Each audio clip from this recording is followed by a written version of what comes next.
Leadership is not a title. It's not a role, a rank, or a position. It is a responsibility. It is a burden. It is a sacred trust.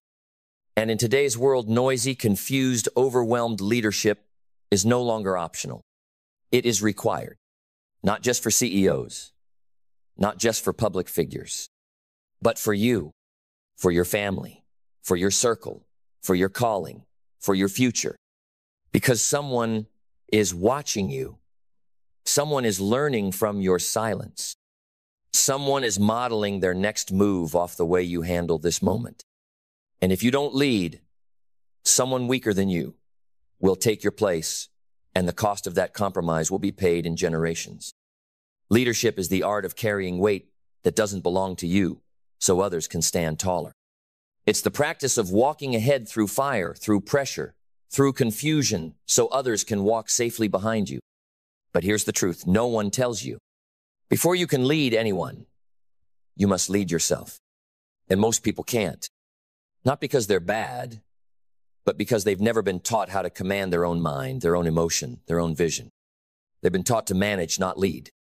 To react, not rise. To conform, not call themselves higher. And that's where this begins. Not with power, but with principle. Because great leaders don't rise on personality. They rise on personal philosophy. You must develop a way of thinking that is stronger than your moods, stronger than your insecurities, stronger than the noise that will come. And it will come to test every fiber of your conviction. The first idea you must accept. Your mindset is your kingdom. Rule it or be ruled. Every thought is a seed, and leadership is the discipline of planting the right ones, pulling the weeds early, protecting the soil from the floods of fear, the drought of doubt, and the toxic voices that don't belong in your field. You cannot lead others into clarity if you dwell in confusion. You cannot call others into courage if your own mindset is run by cowardice. You must become the guardian of your inner world, because how you think is how you lead. Next, belief is the spark that ignites all movement. But belief doesn't just happen, it's built. You do not start with confidence. You start with a decision to act, to step, to speak, even when your knees shake, even when your voice trembles, even when your hands sweat. You do it anyway. And on the other side of that courage, belief begins to form. But belief is fragile in the beginning. You must protect it. You must surround it with discipline. Reinforce it with focus. Fuel it with vision. Because once belief is solid, your presence changes. People feel you before they hear you. They sense that you know where you're going. And they follow not because of your charisma, but because of your clarity. So build that belief daily. With reps, with decisions, with alignment. And now you understand this. Clarity is not a luxury for leaders, it's your compass. If you don't know what matters most, you will be a slave to what matters now. Urgency will override legacy.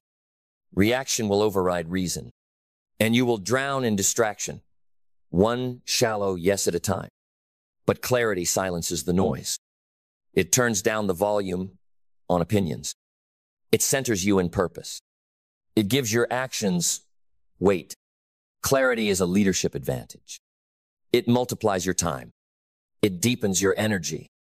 It makes your no stronger and your yes sharper. And from that clarity flows the most powerful force on earth, vision. Because leadership without vision is just movement without meaning. But vision pulls people into the future. It gives them something to rise for, something to sacrifice for, something bigger than themselves. Your vision should scare you a little and stretch you a lot. It should wake you up early and keep you up late. It should be so vivid in your mind that it becomes magnetic in your presence. And here's what most don't get. Vision isn't about what you see. It's about what you refuse to unsee. Once it's in you, you cannot go back to normal. You cannot go back to average. You cannot unsee what you know you're called to build. And when that vision locks into your spirit, it demands the next trait, purpose. Because vision is what you want to create, but purpose is why you must. Purpose is your anchor in the storm. When everything is shaking, when pressure mounts, when the rewards seem distant and the pain feels close, purpose keeps you planted. Leaders with purpose do not panic. They press in. They get quiet. They reconnect to the reason. And then they move with even greater force. Purpose gives suffering meaning. And when suffering has meaning, it becomes sacred. You stop asking, why is this happening to me? And you start declaring, this is happening for what I was made to carry. And to carry it well, you must have discipline. Because discipline is the gatekeeper of greatness. It is the invisible thread that holds every part of leadership together. You cannot lead with inconsistency. You cannot inspire with chaos. You cannot demand excellence from others when you permit excuses in yourself. Discipline is not about restriction. It is about alignment. It's about showing up when it's hard, and especially when it's boring. It's about doing what's required, not what's convenient. It's about making your standards stronger than your moods. Because moods are fleeting, but missions are eternal. And leadership is not about how you feel in a moment. It's about what you're building over a lifetime. Discipline is how you protect your vision from the sabotage of your lesser self. It's how you show your mind who's in charge. It's how you create trust, first with yourself, then with the world. And once that trust is in place, your next move is action. Nothing reveals a leader faster than what they do when the plan fails. Because plans will fail. Strategies will change. But the spirit of execution must remain. The world doesn't follow your vision, it follows your footsteps, your calendar, your commitments, your consistency. You don't need to talk about it, you need to move. Your results will speak louder than your resume ever could. Action doesn't wait for motivation. It creates momentum even in uncertainty, even in resistance, even in fear. Because leadership is not about being certain all the time. It's about being courageous when others are frozen. And courage, when compounded daily, leads you into the most transformative trait of all, gratitude. Gratitude is the fuel of perspective. It is what keeps leaders humble, grounded, and awake. Because when the weight gets heavy, and it will, you need something to keep your heart alive. Gratitude is that oxygen. It reminds you that you don't have to lead. You get to. You get to carry this responsibility. You get to shape lives. You get to build something that didn't exist before you said yes. And that kind of gratitude is what protects you from bitterness, from burnout, from becoming the very thing you once stood against. Because gratitude doesn't make you soft, it makes you sustainable. It gives you eyes to see the miracle in the mundane, to find meaning in the mess, to lead with joy in the middle of pressure. And when gratitude flows through your veins, you gain one of the most underrated powers of leadership, adaptability. Because real leadership is not rigid. It's responsive, not reactive, responsive. A true leader can bend without breaking, can pivot without panic, can evolve without losing identity. Because the mission is fixed, but the method can change. And the moment you cling too tightly to the method, you miss the miracle. Adaptability is the humility to say, this isn't working, but I'm still called.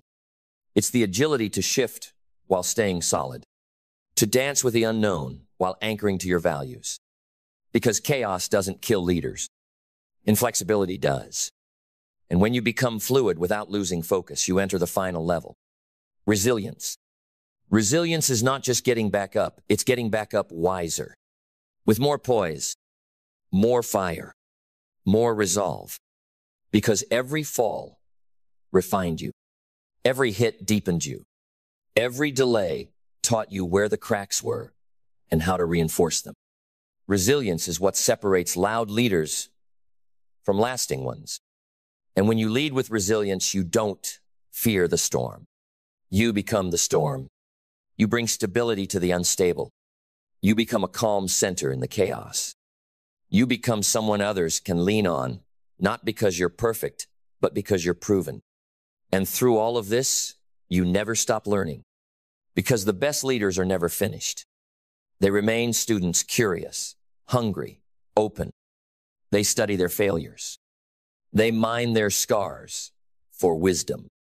They sit in rooms with people who challenge their ego, and they listen. Because a true leader knows, the moment I stop learning, I stop leading. And so, you learn, you stretch, you evolve. You upgrade not just your strategies, but your spirit. And in that constant evolution, you discover the truth. Leadership is not something you do. It is who you become. Then we rise to the climax, not with noise, but with unshakable presence. Because this is where real leadership lives. Not in titles, not in trophies, but in the quiet, consistent, sacred integrity of who you choose to be when no one's watching. Leadership is not about being followed. It's about being worth following. It's about becoming the kind of person who doesn't flinch in adversity, who doesn't fold when tested, who doesn't drift when things get dark but becomes the light. The kind of person who shows up every day not for applause but because they made a vow to never again betray their purpose. Because leadership is a vow to rise, even when it's hard, a vow to stay grounded, even when success comes fast, a vow to speak truth, even when silence would be safer, a vow to go first, especially when everyone else hesitates. It's easy to look like a leader when things are easy, but the world doesn't need more easy leaders. The world needs war-tested visionaries who know how to carry weight with grace. People who have been through something and still stand tall.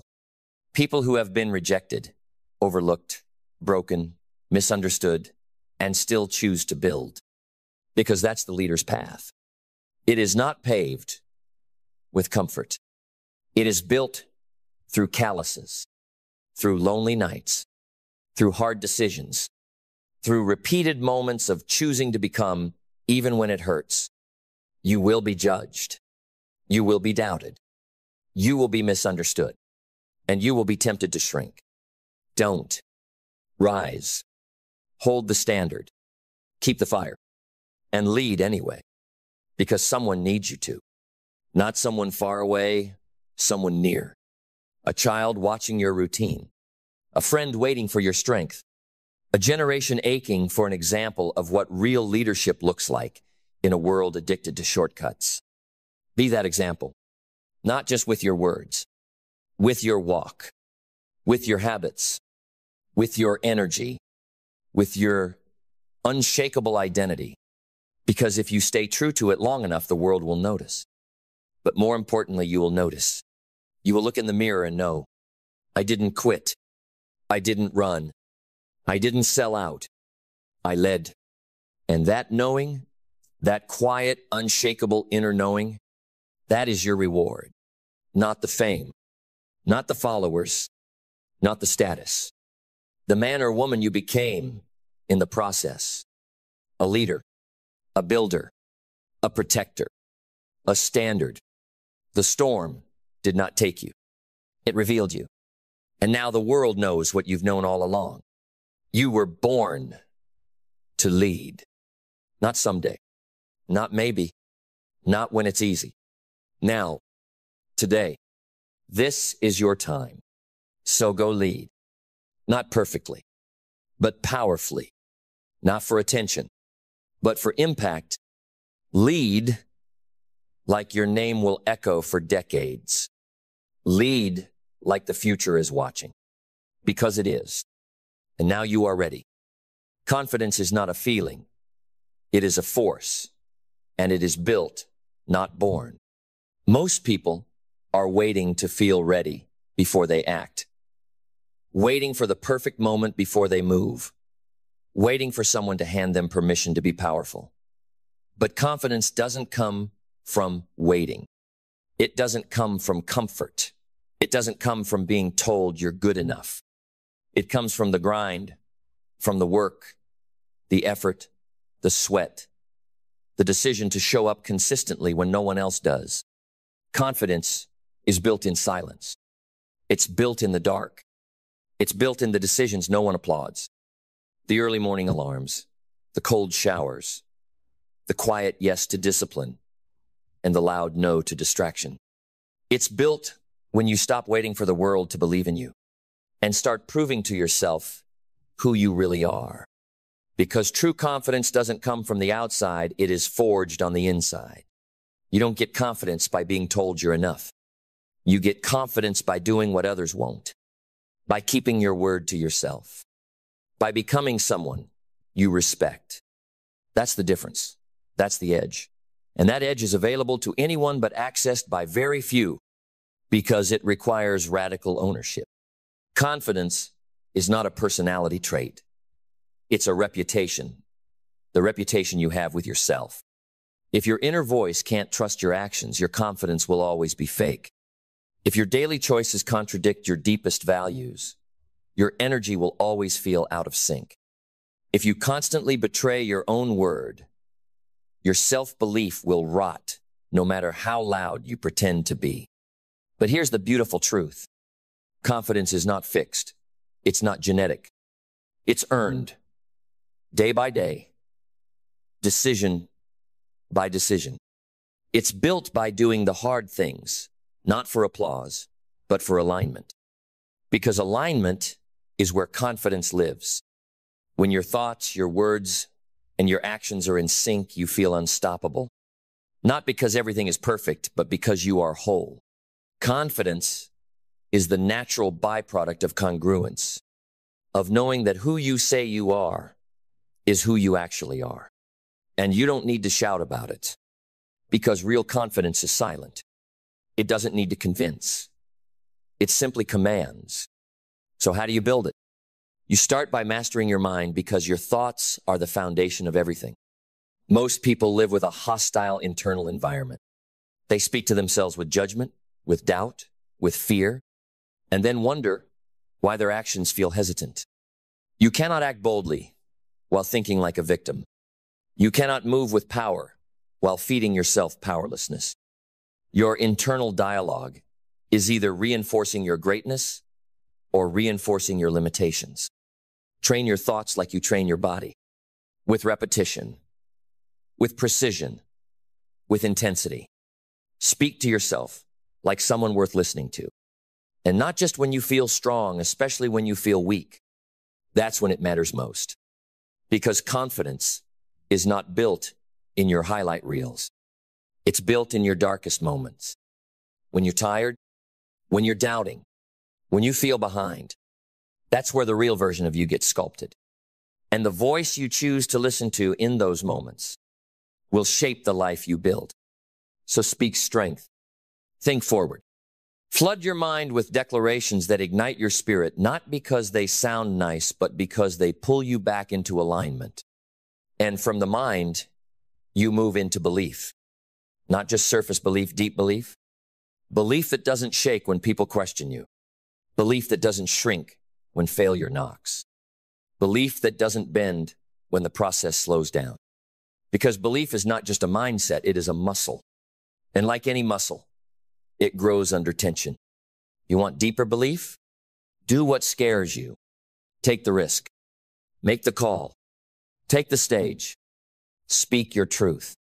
Try, fail, and try again. Belief grows every time you walk into discomfort and walk out alive. You don't need proof before you believe. You need belief before you find proof. You lead with belief and the world responds. Because the world follows energy, not words. And the most magnetic energy on earth is unapologetic belief in oneself. Not arrogance, not ego, but a calm, grounded knowing. I've done the work. I've faced the fire. I've earned the right to believe in who I am. You want to build unstoppable confidence? Earn it. Build it. Step by step. With practices that align your habits to your highest self. With rituals that remind your nervous system that you are in control. with routines that hardwire certainty into your bones. Because confidence is not hype, it's habit. And the more you live in alignment with your values, the louder your confidence speaks without you saying a word. Because confidence is not volume, it's vibration.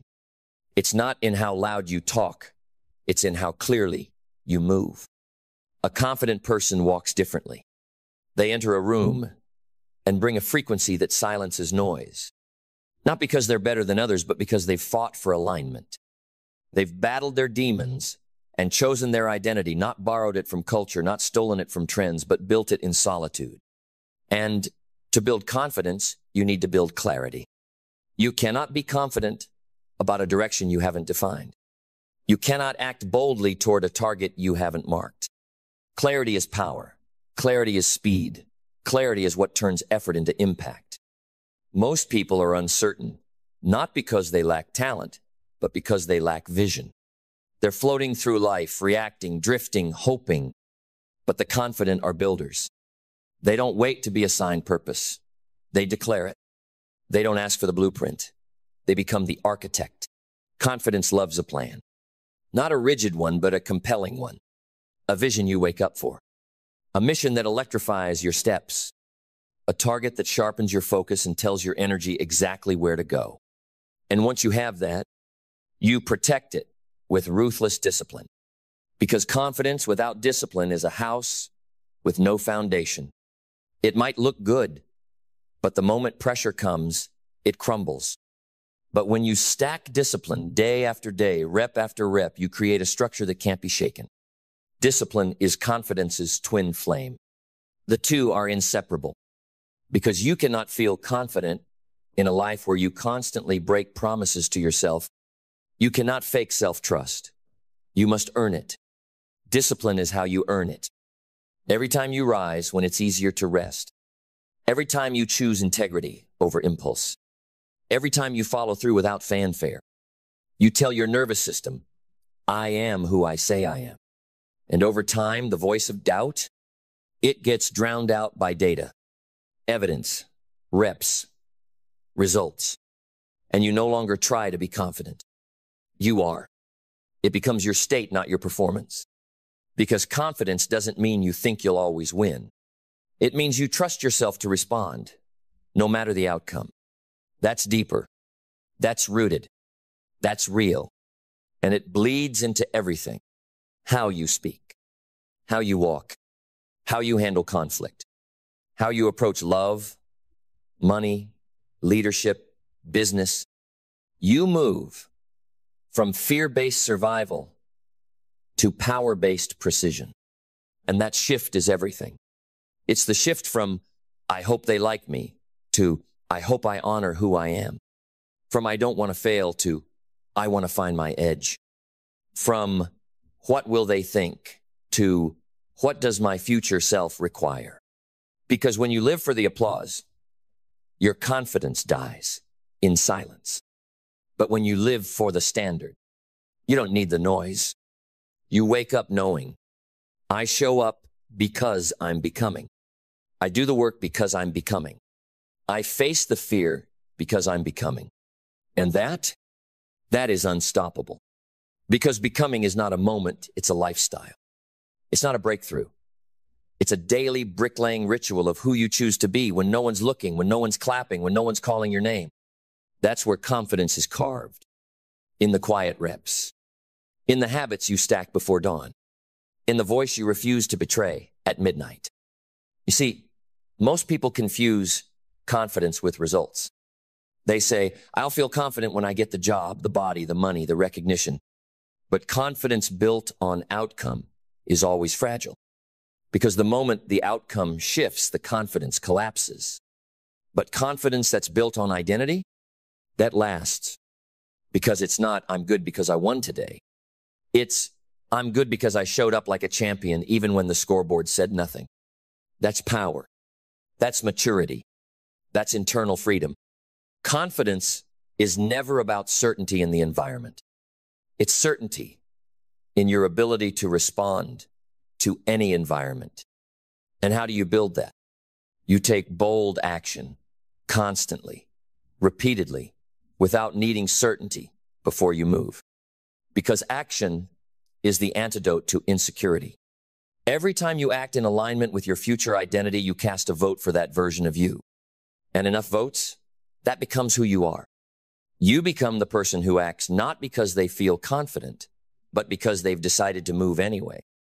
And that decision to move in the face of fear, to act when it's uncomfortable, that is the birthplace of confidence. That's why confidence doesn't feel like hype. It feels like peace. It's the peace of knowing I can be trusted. I can be counted on. I am becoming someone solid.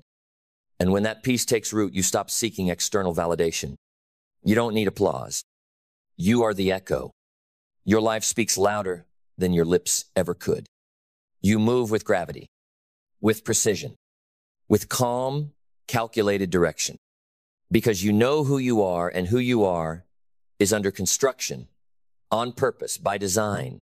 So you don't compete, you don't chase, you don't beg, you build, you become, you evolve, regardless of the pace of those around you. And that makes you unstoppable. Because people with real confidence don't need to dominate others, they've already mastered themselves. They've already won the internal war. And when that battle is won, the outside world becomes a playground. The opinions lose weight. The pressure becomes play. The fear becomes a familiar friend that reminds you you're growing again. So you lean in. You don't shrink. You stretch. You step in. You stand taller. Not because you know the outcome, but because you know who you are becoming through the outcome. And when you lead your life from that place, there is no ceiling. There is only the next level, and the next, and the next. Then let's go deeper, because confidence, true confidence, doesn't peak. It expands.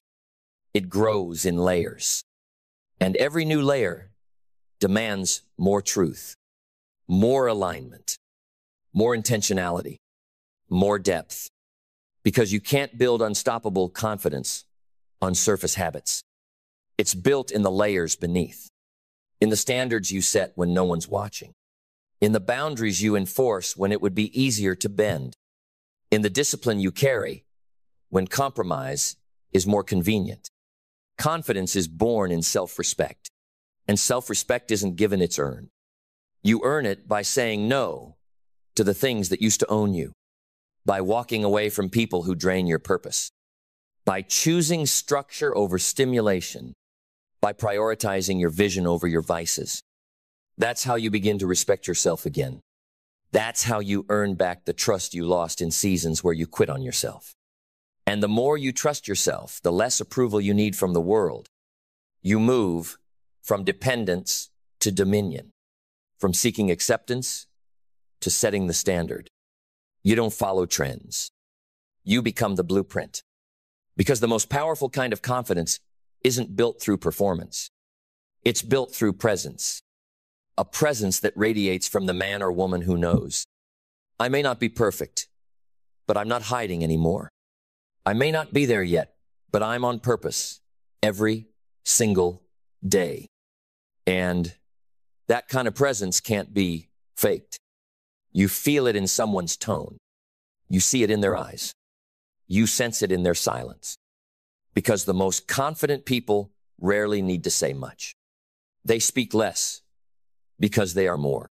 They don't explain themselves because their life explains it all. So if you want that kind of confidence, stop performing, start becoming, do the work that no one applauds, heal the wounds that no one sees, discipline the habits that no one tracks, stand in front of the mirror and own the parts of you that still make you flinch. Because real confidence isn't loud. It's liberated. It's the freedom of being fully you without needing anyone else's permission. And that level of freedom only comes when you stop betraying yourself. Every time you say yes to something that drains you, every time you scroll through your life instead of stepping into it, every time you hide your truth just to keep the peace, you trade a piece of your confidence for a moment of comfort. But the ones who build unstoppable confidence, they stop making that trade. They walk away from the temporary highs of fitting in for the permanent power of standing tall. They don't fear rejection. They respect themselves too much to conform. Because when you know who you are, you don't need a seat at anyone's table. You bring your own chair. You build your own room. You become your own foundation. And the world will try to test that with rejection, with resistance, with silence, with seasons of invisibility. Good. Let it. Because every test is an opportunity to prove.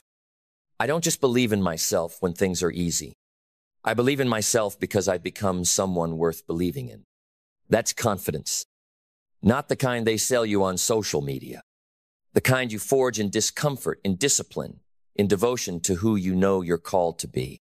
And if you can hold that, if you can live, that there is no environment that can break you, no criticism that can derail you, no failure that can define you, because you've built something deeper than hype. You've built you.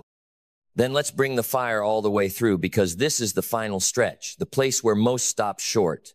But you finish what you start, because that's what confidence does. It closes the gap between intention and execution, between I should and I did, between maybe someday and I made it real. Confidence is not just the byproduct of belief. It is the consequence of follow-through. It's the result of doing hard things again and again until your nervous system understands. We don't run anymore. We rise. You rise when it's inconvenient. You rise when it's quiet. You rise when you're tired, when you're doubting, when everything in you says, just take it easy. And that moment, that tiny, private, unseen moment, that's where the real version of you is born. Because confidence is not built when it's easy. It's built when it's easier to quit and you still choose to move. That's the gap. That's the edge. That's the standard. And when you live by that standard long enough, you become undeniable. Not because you screamed louder, but because your results started to whisper things your ego never could. Because eventually the habits compound, the mindset compounds, the identity compounds, and what was once forced becomes fluid. You no longer try to be disciplined, you are. You no longer try to believe, you embody belief. You no longer wish you were confident. You've built it into your bloodstream.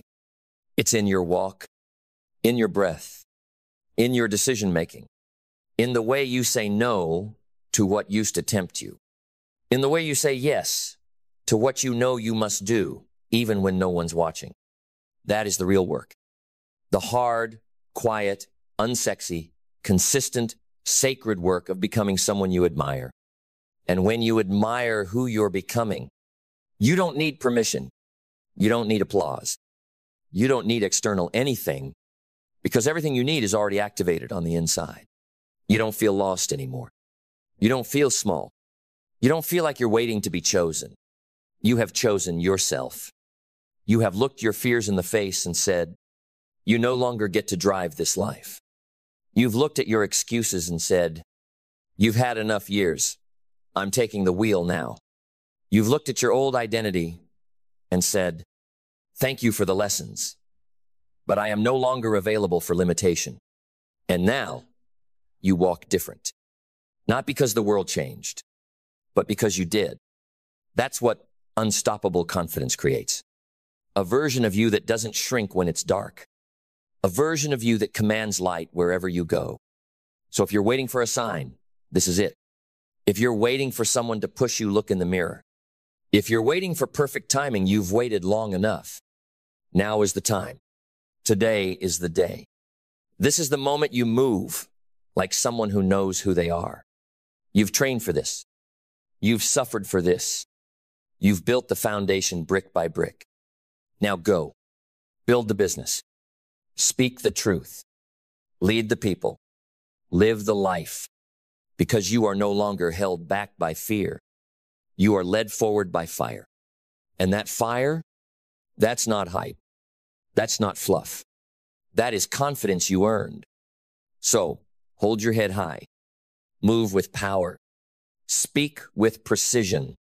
And live with so much conviction that your very presence gives others permission to believe again, because you are the example now. And the world will rise to meet the standard you refuse to lower. You will never rise above the level of your environment for long. You can have the vision, you can have the hunger. You can carry the dream inside your chest like a fire that won't go out. But if the soil you're planted in is poisoned, your potential will rot from the inside out. Your environment is not neutral.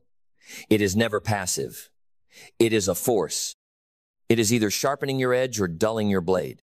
It is either feeding your discipline or justifying your distraction. It is either confirming your greatness or constantly questioning your worth. And if you don't choose your environment with intention, you will be chosen by it, shaped by it, defined by it, imprisoned by it. Your environment is not just the place you live, it's the energy you allow, the conversations you engage in, the voices you let echo in your mind, the standards you tolerate around you. The moment you begin to elevate, your environment becomes either your launch pad or your anchor. Look around. Are you being fueled or are you being drained? Every person in your circle is either a mirror or a mold. They reflect what you are, or they pressure you to become what they are. Energy is contagious. And if you're constantly around people who shrink, you'll eventually forget you were born to expand. You cannot become unstoppable in a culture of complacency. You cannot become disciplined in a room where excuses are currency. You cannot become focused when your surroundings celebrate distraction. Environment is power. That's why lions raised among sheep forget they are lions. That's why eagles stuck in cages begin to envy chickens. And that's why gifted, hungry, brilliant people stay stuck, because the air around them is too heavy to breathe. And so they suffocate quietly without even knowing why. Not because they lacked motivation, but because their environment didn't support their mission. It's not about arrogance. It's about atmosphere. It's about alignment. If your goals require fire, stop standing in the rain. If your soul demands growth, stop surrounding it with decay. If your future calls for war, stop hanging around people who only know peace. Because here's the truth. You don't need everyone to support you. You don't need a crowd. You don't need a cheer squad. But you do need a space that doesn't drain you. You need silence that helps you hear your own voice. You need people who don't let you off the hook. You need friction that refines you, not friction that distracts you. Growth begins the moment you stop asking, who's with me? And start asking, what's around me? Audit the noise. Filter the input. Elevate the space. And if you must walk alone, because walking alone with clarity is better than standing still with a crowd. Mindset is not just built inside, it's shaped by what surrounds you. What you hear becomes what you think. What you think becomes what you believe. What you believe becomes what you do. And what you do becomes who you are. So what are you hearing daily? What are you absorbing unconsciously? What is the texture of your environment? Is it soft and safe, or is it sharp and sculpting? If your environment does not challenge you, it will cradle you. And cradle dreams never walk. They never fight. They never break through. They die comfortable. They die slowly. They die calling your name as you walk away from yourself. Do not let that be your story. Create an environment that demands your greatness. That stretches you. That calls you out. That pulls you up. That refuses to let you settle. And if you can't find it, be it. Be the spark. Be the standard. Be the atmosphere changer. Because sometimes the most powerful environment is not a place. It's a decision. It's a room you build in your mind. A fortress of focus. A cathedral of discipline. A battlefield of intention. Your habits are planted in the garden of your environment. And if the soil is toxic, your discipline won't last. Don't just change your life. Change the setting. Change the inputs. Change the conversations. Change the energy. Because your environment is the stage and your future is the performance. You can't perform a masterpiece in a space built for mediocrity. So raise the room. Raise the frequency. Raise the expectation and watch who stays. Watch who runs. Watch what grows. Watch what dies. It's not personal.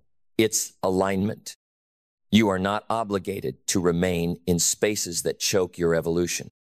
You are not here to be understood by everyone. You are here to become. And becoming requires space. Becoming requires silence. Becoming requires standards. High ones. Non-negotiable ones. Ones that scare small minds and call forth giants. Because giants are not born, they are forged. Forged in friction. Forged in fire. Forged in rooms that demand more, not less. More focus. More courage. More responsibility.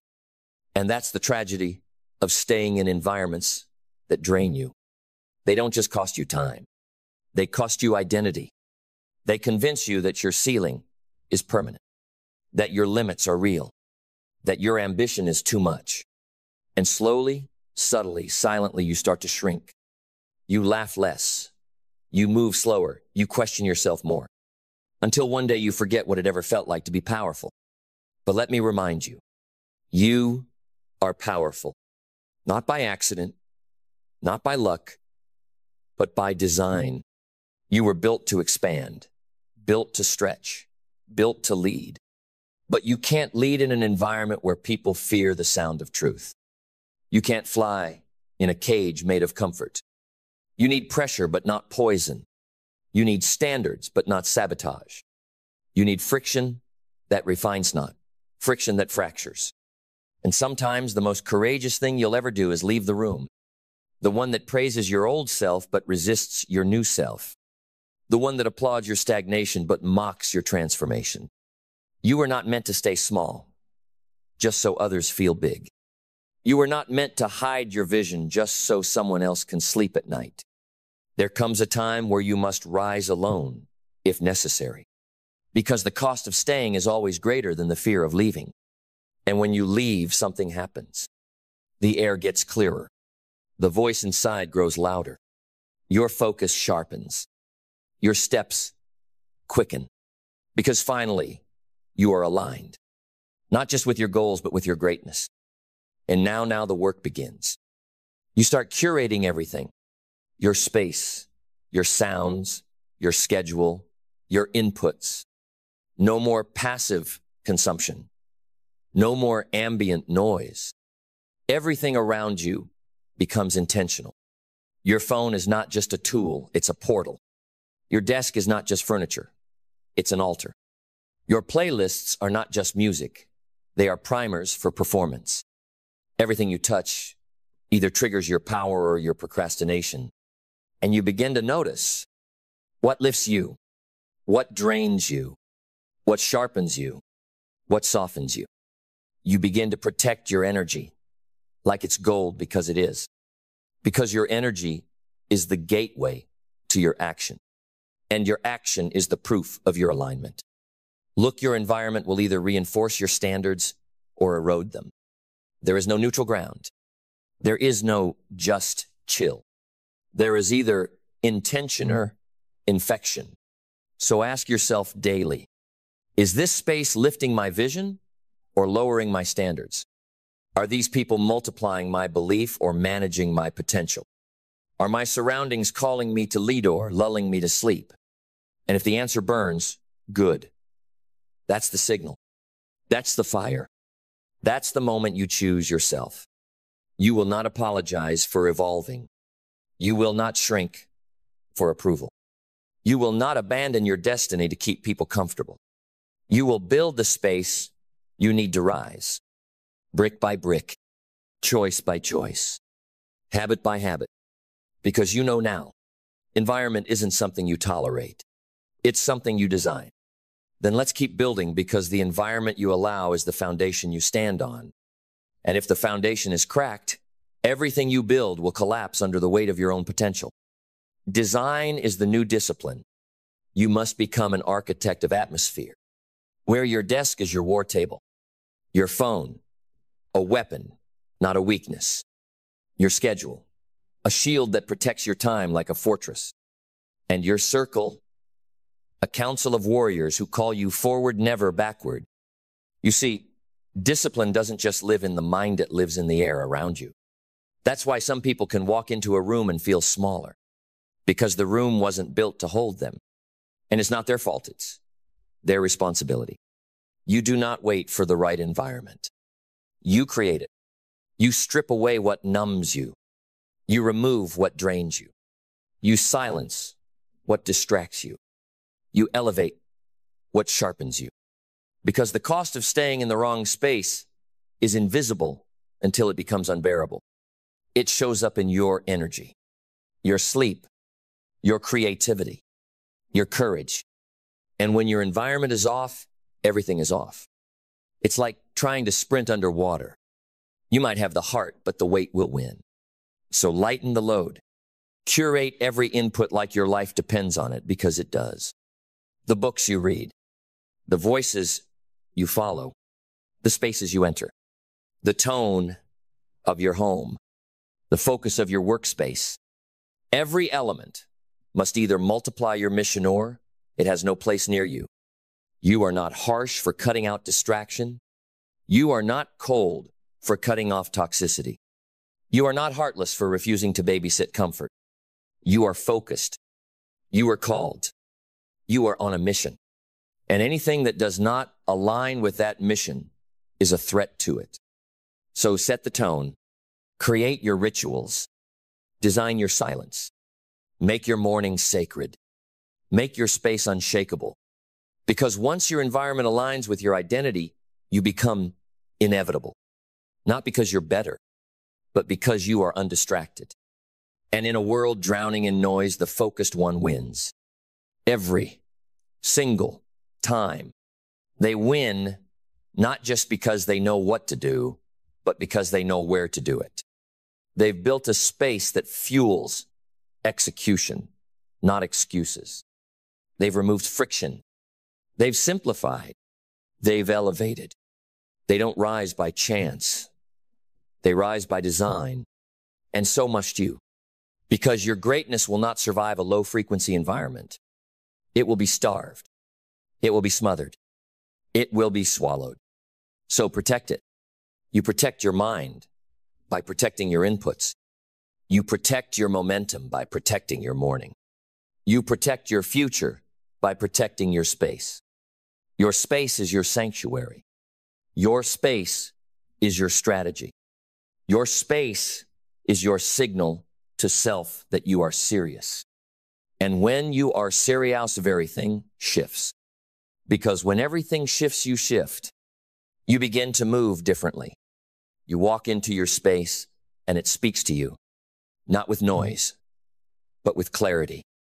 It whispers, this is who we are now. This is what we do. And your body responds because you've trained it. Because your space is no longer a cage, it's a command center. Your goals aren't floating anymore. They're rooted in environment. They've got gravity now. They're reinforced by every corner of your life. And that's when your discipline deepens. Not because you're forcing it, because your environment expects it. Let me say this clearly.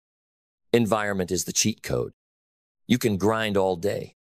You can hustle till your bones ache. But if your space is not aligned, your willpower will leak. That's why the gym matters. That's why your digital landscape matters. That's why your living room, your calendar, your inbox, your bookmarks, they all matter. Because everything you touch is either a trigger for momentum or a trapdoor to mediocrity. And here's the truth. Willpower fades. Discipline cracks. Motivation disappears. But environment endures. It outlasts your mood. It overrules your excuses. It resets your standard the moment you forget who you are. So, ask yourself, does your environment remind you of your power? Or does it constantly reaffirm your limitations? Every cluttered corner is a conversation. Every distraction you haven't deleted is a vote against your future. Every draining relationship is a tax on your greatness. And every courageous decision to clean, to cut, to change is a down payment on your destiny. This is where the shift happens, not in massive leaps, but in micro adjustments. You remove the app, you rearrange your workspace, you shift your morning routine by 10 minutes. You unfollow, unsubscribe, unplug from anything that doesn't feed the fire, and over time your life transforms. Not because you found more hours, but because you took control of the hour you had. Not because you became more talented, but because you became more intentional. And intention beats intelligence every time, because the smartest person in the wrong environment will self-destruct, but the most average person in the right environment will ascend. That's the power. That's the truth. That's the principle the greats never violate. They design their environment to demand their best. So design yours ruthlessly, with fire, with focus. Because once your environment is aligned, your excuses lose their oxygen. And when that happens, your execution becomes automatic. Because once execution becomes automatic, elevation becomes inevitable. But here's what the world won't tell you. Even with the perfect environment, you will still face storms, disruption, uncertainty, sudden change that hits like a thunderclap and tests every ounce of who you are. And this is where adaptability becomes your edge. Because the goal isn't to create a perfect environment that never shakes. The goal is to become someone who stays sharp even when it does. A champion doesn't rely on ideal conditions. They create rhythm inside the chaos. They use the storm as sharpening steel. They pivot, adjust, reroute not because they are weak, but because they are committed. Rigid people break. Resilient people bend, breathe, rebuild. And resilience doesn't mean you never fall. It means you get up cleaner, stronger, faster every time you do. But let's be real. It's hard to be resilient in a toxic space. It's hard to adapt when you're surrounded by those who fear change. It's hard to evolve in an environment where growth threatens the room. So again, your environment must support your bounce back. Not mock it, not slow it, not interrupt it. Because when life punches you in the mouth, and it will, you won't rise based on what you planned. You'll rise based on the systems you've built. And your environment is one of those systems. It should echo your standards. Reinforce your boundaries. Reflect your future, not your past. And when everything around you feels like it's on fire, your environment becomes the ground beneath your feet. The space where your habits take over. The atmosphere that says, we don't break, here we build. That's why learning never stops. Because the environment that fuels you today may limit you tomorrow. And if you don't keep learning, if you don't stay teachable, you'll outgrow the room and not even know it. Learning is not about collecting quotes. It's about collecting corrections. It's about studying your patterns, your energy, your space, and asking, where am I leaking power? What part of my environment is outdated? What needs to be upgraded so I can handle more? Because that's what growth does. It doesn't just demand more from you. It demands more around you. You can't hold a level 10 vision in a level 2 environment. You can't keep thinking like a seed when you've already started sprouting. And sometimes the boldest move isn't learning more, it's unlearning what no longer serves you. It's stepping back and saying, this space I once loved now, it's too small. This mindset I once needed now, it's outdated. This circle I once fit in now, it's a cage. Learning is the fuel that keeps your environment alive, fresh, and aligned. And you must never stop feeding it. Study energy. Study systems. Study excellence.